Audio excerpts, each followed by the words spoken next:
don't contact people in my family because they can't handle me. They think it's too much, they don't understand it. Yeah. But the people that do support us, like it is like a family. When Christmas comes around, like we're all together, and it's a beautiful thing. It's beautiful. And when you get to that point where you can really identify your strongest supporters and you really know who they are because you've been through the bad times.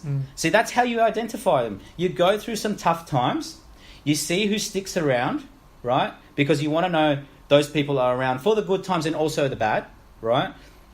And it's a filtration process, and obviously there's not going to be that many left over, but the ones that are left over, I will take a bullet for those people. Talking about being fearless earlier, I'm fearless on defense for these people if they were ever in trouble. Yeah. And there's not many of them, but the people that are there, they take a lot of positivity away from what we do, a lot of motivation, a lot of inspiration, and we all do great things. Yeah. I mean, I guess you guys could all agree as well, moving forward, you're never going to have an end in the road in finding who your supporters are or your haters or anything like that. It's always going to be, I guess, ongoing. To the day you die, basically. So you just got to be okay with it. And another thing that I really love today, we've got my mind's just racing from coming off the back of an awesome day that we've all had together. It's very rare that we're all together, so it's really good. The people that aren't supporting you, are they making more money than you?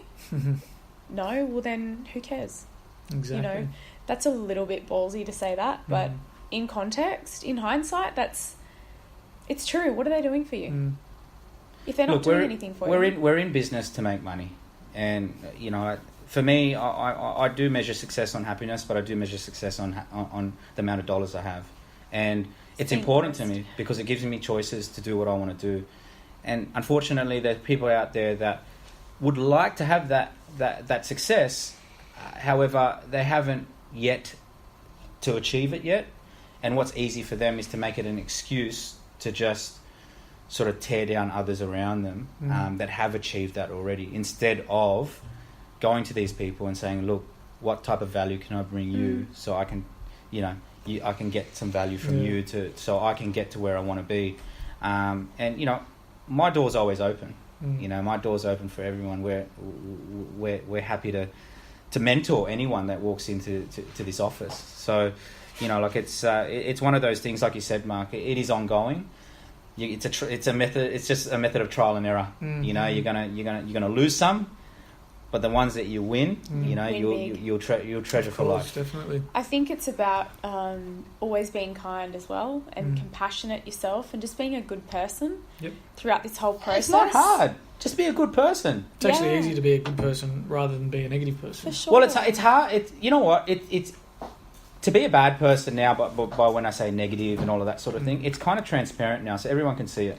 We've got social media. Everyone's on. They've got podcasts. Everyone can give feedback on something now through online means. So it is really hard because if you are bad to someone, then that message can spread like wildfire. So it pays to be good. Like Warren Buffett says, it takes 20 years to build a good reputation. It can take you 5 minutes to turn it into a bad one. So true. So true. Jade, any last words to our listeners out there today in regards to finding the supporters?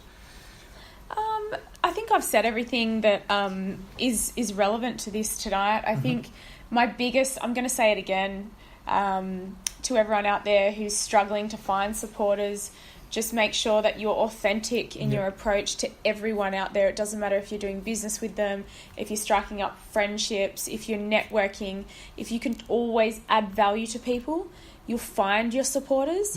If you can't find your supporters and you're struggling in that regard, concentrate on your goal. You don't, if they don't come, they don't come.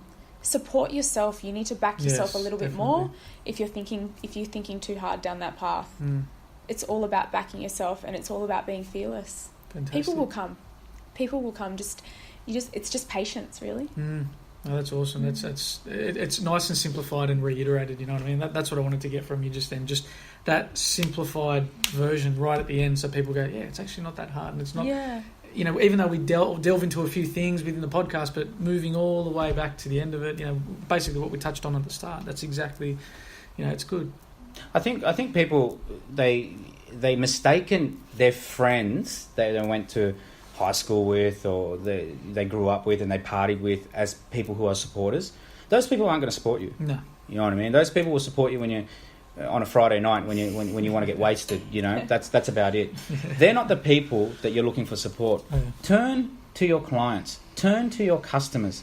They're the people who are going to support you because they're the people you're bringing value to.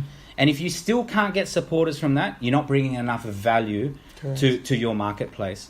So continue to bring that value to the people that count. Treat those people who are customers and clients like celebrities and rock stars, and those people will be your fans for life. So for me, you know, like a message to my supporters, I love you so much. You know, you guys, you know, are the reason why, you know, I'm so good at what I do and I keep progressing and keep learning to be a better person. For those people who have hated on me and, you know, are negative towards what I do, fuck you. Simply put as well. I think I also want to thank all of my supporters as well and all the people that have truly, like, genuinely cared about me over the years and been here through the ups and downs and, you know, for me, my career has not always been easy. You know, entrepreneurship road has been very difficult, and I've got some really strong supporters that have been there since day one. And you guys know who you are. I don't have to say your name. The constant interactions I get from social media, like I'm posting up a lot of Insta stories and posts, and the people that do interact with you. People think that you know it goes unnoticed. It really doesn't, and I love it, and I'm so grateful for it, and I'll keep it coming, and the feeling's mutual. Fantastic, guys! That was a romper tonight. I think there was a lot of energy in the room, especially after today. Even though it was a long day, I think it was. Well, thank Gary V for that. Yeah, pretty much, Gary V. If you're listening in tonight, you know we might have to Uber at home because we don't have any energy to drive. We're zapped. All right, guys, thank you very much for joining us all again this week. That was a podcast on ways to identify your strongest supporters. If you have any questions or would like us to talk about a certain topic, please email us info@luxland.com.au, or you can find any of us on our personal social media platforms, LinkedIn, Instagram, Facebook. Yeah, guys. We're everywhere. Yeah, we are. Subscribe and listen in for next week's podcast. We'll have a special guest as well. So thank you very much for listening in, guys. Thank you. See you later. See ya. Bye-bye. Bye, guys. Thanks.